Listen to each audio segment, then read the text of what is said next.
السلام علیکم ورحمۃ اللہ وبرکاتہ۔ آج ہم بات کریں گے قیامت کی بڑی نشانیوں کے بارے میں۔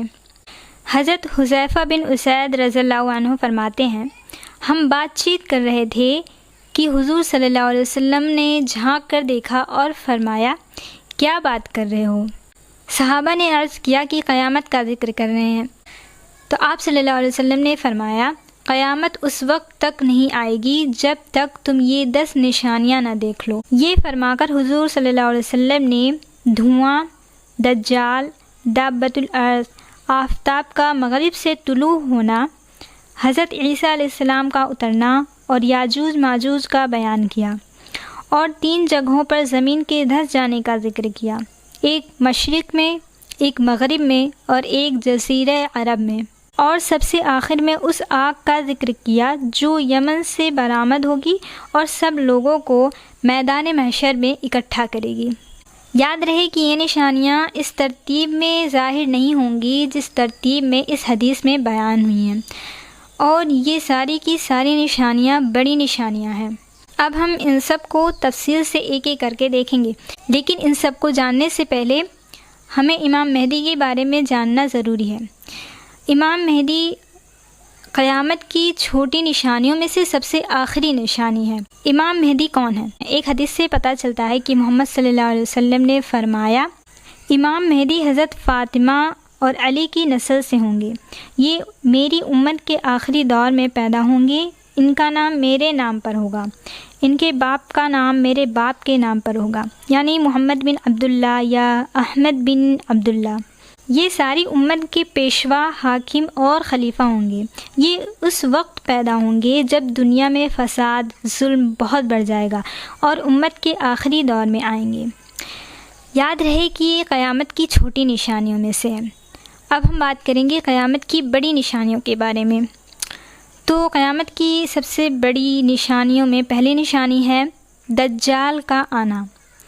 تو امام مہدی کے زمانے میں ہی دجال کا خروج ہوگا، اور پھر اسے قتل کرنے کے لیے حضرت عیسیٰ علیہ السلام آئیں گے۔ دجال ایک انسان ہے جسے اللہ تعالیٰ نے کچھ خاص طاقتیں دی ہوں گی، اور اسے انسانوں کے امتحان کے لیے بھیجا جائے گا، پھر عیسیٰ علیہ السلام اسے قتل کریں گے۔ دجال کے کچھ دعوے بھی ہوں گے۔ تو دجال کا پہلا دعویٰ یہ ہوگا کہ میں ایک نیک شخص ہوں، اس کا دوسرا دعویٰ میں نبی ہوں، اس کا تیسرا دعویٰ میں تمہارا رب ہوں۔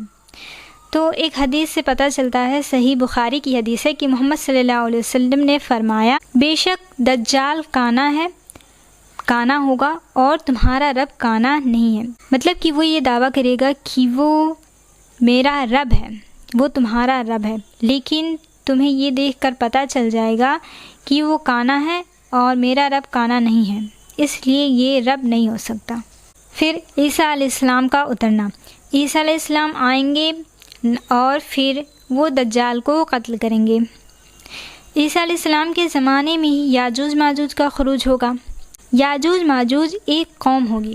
سورہ کہف میں اللہ تعالیٰ نے فرمایا ہے کہ ذوالقرنین نے یاجوج ماجوج کو 2 پہاڑوں کے بیچ ایک دیوار کے پیچھے قید کیا ہوا ہے، اور قیامت سے پہلے وہ دیوار ٹوٹ جائے گی اور یاجوج ماجوج نکل آئیں گے، پھر انہیں عیسیٰ علیہ السلام قتل کریں گے۔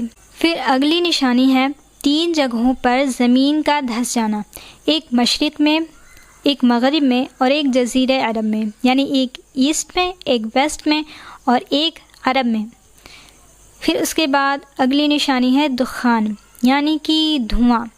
سورہ دخان میں اللہ تعالیٰ نے فرمایا آیت نمبر 10 اور 11 میں، تو آپ اس دن کا انتظار کیجئے جب آسمان صاف دھواں لے کر آئے گا، تو لوگ سمجھ جائیں گے کہ یہ اللہ کی طرف سے دردناک عذاب ہے۔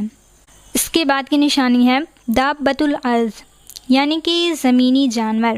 سورہ نمل میں اللہ تعالیٰ نے فرمایا، اور جب ان پر قرب قیامت کا وعدہ آ جائے گا اور بات پوری ہو جائے گی، تو ہم ان کے لیے زمین سے ایک جانور نکالیں گے اور وہ ان سے بات کرے گا، بے شک یہ لوگ ہماری آیت پر یقین نہیں رکھتے تھے۔ وہ جو جانور ہوگا وہ زمین سے نکلے گا اور پھر وہ لوگوں سے بات بھی کرے گا۔ اگلی نشانی ہے سورج کا مغرب سے نکلنا، یعنی سورج اس جگہ سے نکلے گا جہاں پر وہ ڈوبتا ہے، تو وہ قیامت سے پہلے مغرب سے نکلے گا۔ اس کے بعد کی نشانی، یمن سے ایک آگ نکلے گی جو لوگوں کو میدان محشر میں اکٹھا کرے گی۔ یہ دھیان رہے کہ ضروری نہیں ہے کہ یہ ترتیب جو میں نے بتائی اسی ترتیب سے یہ ساری نشانیاں ظاہر ہوں، یہ دوسری ترتیب بھی ہو سکتی ہے۔ اس کے بعد سور پھونکا جائے گا، پھر سبھی لوگ مر جائیں گے، پھر دوسرا سور پھونکا جائے گا اور سبھی لوگ واپس سے اٹھیں گے، پھر ان کا حساب کتاب ہوگا۔